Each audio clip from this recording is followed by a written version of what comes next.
ನಾನು 2 ಗಂಟೆಗೂ ಹೆಚ್ಚು ಕಾಲ ಉತ್ತರ ಕೊಟ್ಟಿದ್ದೀನಿ. 2 ಗಂಟೆಗೂ 2 ಸಾರಿ 2014ರಲ್ಲಿ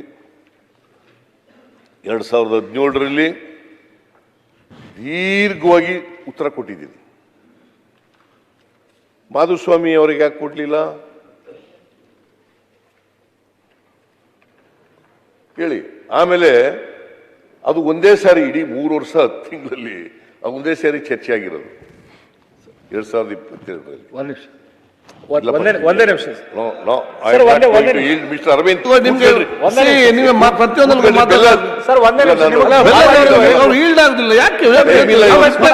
ಮತ್ತೆ ಮಾತಾಡಿ ಕ್ಲಾರಿಫಿಕೇಶನ್ ಕೇಳಬಹುದು. ಮತ್ತೆ ರಿಕ್ವೆಸ್ಟ್ ಮಾಡ್ತಾ ಇದ್ದಾನೆ ಎಷ್ಟು ಎಲ್ಲರಿಗೂ ರಿಕ್ವೆಸ್ಟ್ ಮಾಡಿದ್ರೆ ಹೇಗೆ ಆಗ್ತದೆ? ನೀವು ಅರ್ಥ ಮಾಡಿಕೊಳ್ಳಿ. ಸೀನಿಯರ್ಸ್ ಮೆಂಬರ್ಸ್ ನಿಮ್ಮಲ್ಲಿ ಗೊತ್ತಿರ್ತದಲ್ಲ, ನೀವು ರಿಕ್ವೆಸ್ಟ್ ಮಾಡಿದ್ರೆ ಅವ್ರು ಈಲ್ಡ್ ಆಗುದಿಲ್ಲ ಅಂತ ಹೇಳಿದ್ದಾರೆ. ಕೂತ್ಕೊಳ್ಳಿ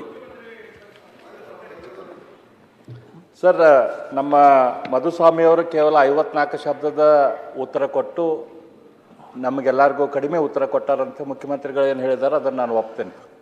ಕೇವಲ 2 ನಿಮಿಷಕ್ಕಿಂತ ಕಡಿಮೆ.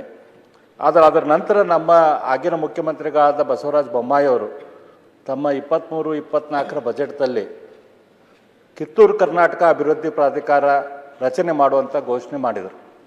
ಆದರೆ ಮುಂದಿನ ಬಜೆಟ್ದಲ್ಲಿ ಅದು ಡ್ರಾಪ್ ಆಯ್ತು, ತಾವು ಮಾಡಿದಂಥ ಬಜೆಟ್ದಲ್ಲಿ. ಹಾಗಾಗಿ ತಾವೀಗ ಉತ್ತರ ಕೊಡ್ಬೇಕಾದ್ರೆ ಅದಕ್ಕೂ ಕೂಡ ಮತ್ತೆ ಅದನ್ನು ರೀಇನ್ಸೆಟ್ ಮಾಡಿ ಅದಕ್ಕೆ ಮಧ್ಯದಲ್ಲಿ ಇಂಟರ್ಫಿಯರ್ ಆಗಿ ಹೇಳ ಅಂತ ಇದೆ. ಇದು ನಾ ಏನೋ ಭಾರಿ ವಿಚಾರ ಪ್ರಸ್ತಾಪ ಮಾಡ್ತೀರಿ ಅಂತ ಅನ್ಕೊಂಡಿದ್ದೆ ನಾನು. ಸರ್ ಇಂಪಾರ್ಟೆಂಟ್ ವಿಚಾರ ಸರ್ ಇದು. ಈಗ ಸದನದಲ್ಲಿ ಹೇಳೋದು ಬೇರೆ ವಿಚಾರ, ಸದನದಲ್ಲಿ ಚರ್ಚೆ ಆಗೋದು ಬೇರೆ ವಿಚಾರ. ಸದನ ಯಾಕೆ ಕರೆಯೋದು? ಇದನ್ನ ದೇಗುಲ ಅಂತ ಕರಿತೀವಿ. ಇಲ್ಲಿ ಯಾಕೆ ಉತ್ತರ ಕರ್ನಾಟಕದಲ್ಲಿ ಈ ಸುವರ್ಣಸೌಧ ಕಟ್ಟಿಸಿರ್ತಕ್ಕಂಥದ್ದು? ಬಜೆಟ್ನಲ್ಲಿ ಹೇಳಿದ್ದಾರೆ, ಅದು ಬೇರೆ. ಬಜೆಟ್ನಲ್ಲಿ ಹೇಳಿದ್ದಾರೆ ಕಲ್ಯಾಣ ಕರ್ನಾಟಕ ಅಂತ ಹೆಸರು ಬದಲಾವಣೆ ಆಯಿತು ಅಷ್ಟೇ. ಆಯ್ತಪ್ಪ ಕೂತ್ಕೊಳ್ಳಿ, ಆಯ್ತು ಕೂತ್ಕೊಳ್ರಿ. ಉತ್ತರ ಇಟ್ಕೊಂಡು ಜೇಬ್ನಲ್ಲಿ ಇಟ್ಕೊಂಡು ದಿನಾ ತಿರುಗಾಡಿ ಅದನ್ನು.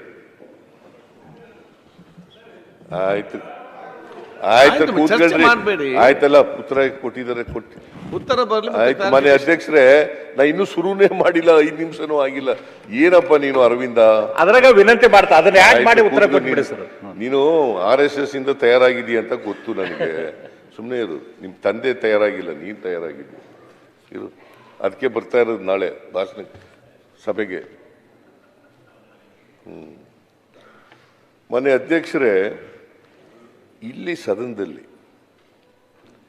ಉತ್ತರ ಕರ್ನಾಟಕದ ಬಗ್ಗೆ ನಾನು ಬೆಂತಟ್ಟುಗಳಕ್ಕೋಸ್ಕರ ವಿಚಾರನ ಪ್ರಸ್ತಾಪ ಮಾಡ್ತಾ ಇಲ್ಲ. ಮಿಸ್ಟರ್ ಯತ್ನಾಳ್, ನಾವು 2 ಸಾರಿ ಚರ್ಚೆ ಆಯಿತು ನಮ್ಮ ಕಾಲದಲ್ಲಿ. ನಾನು ದೀರ್ಘವಾಗಿ ಉತ್ತರ ಕೊಟ್ಟಿದ್ದೀನಿ. ಬೇಕಾದ್ರೆ ಇಲ್ಲಿ ಉತ್ತರ ಇದೆ, ತೆಗೆದು ನೋಡಿ. ಬೇಕಾದ್ರೆ ಇಲ್ಲೂ ಇದೆ, ಅಲ್ಲೂ ಇದೆ. ಮೊದಲನೇ ಸಾರಿ 2014ರಲ್ಲಿ ಚರ್ಚೆ ಆದಾಗ Jagadish Shettar leader of the opposition, 17ರಲ್ಲೂ Jagadish Shettar leader of the opposition. ಆಗ ಮೊದಲನೇ ಸಾರಿ ಉತ್ತರ ಕೇಳಕ್ಕಿದ್ರು ಜಗದೀಶ್ ಶೆಟ್ಟರು. 2ನೇ ಸಾರಿ 2017ರಲ್ಲಿ ಉತ್ತರ ಕೊಟ್ಟಾಗ ಈಶ್ವರಪ್ಪನೂ ಇರಲಿಲ್ಲ ಮೇಲ್ಮನೆಯಲ್ಲಿ, ಇಲ್ಲಿ ಕೆಳಮನೆಯಲ್ಲಿ ಜಗದೀಶ್ ಶೆಟ್ಟರು ಇರಲಿಲ್ಲ. ಬೇಕಾದ್ರೆ ತೆಗೆದು ನೋಡಿ ರೆಕಾರ್ಡ್. ಆದರೂ ಅವರ ಆಬ್ಸೆಂಟ್ ಆಗಿದ್ರೂ ಕೂಡ ನಾನು ಸುದೀರ್ಘವಾಗಿ ಸುಮಾರು 2 ಗಂಟೆಗಳ ಕಾಲ ಉತ್ತರವನ್ನು ಕೊಟ್ಟಿದ್ದೇನೆ. ಮಾನ್ಯ ಅಧ್ಯಕ್ಷರೇ,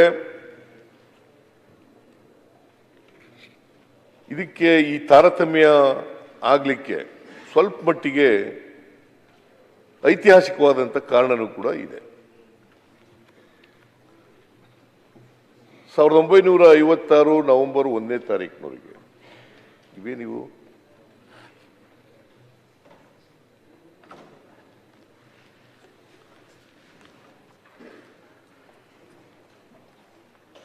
ಕರ್ನಾಟಕ ಏಕೀಕರಣ ಆಗಿರಲಿಲ್ಲ, ಭಾಷಾವಾರು ಪ್ರಾಂತ್ಯ ವಿಂಗಡಣೆ ಆಗಿರಲಿಲ್ಲ.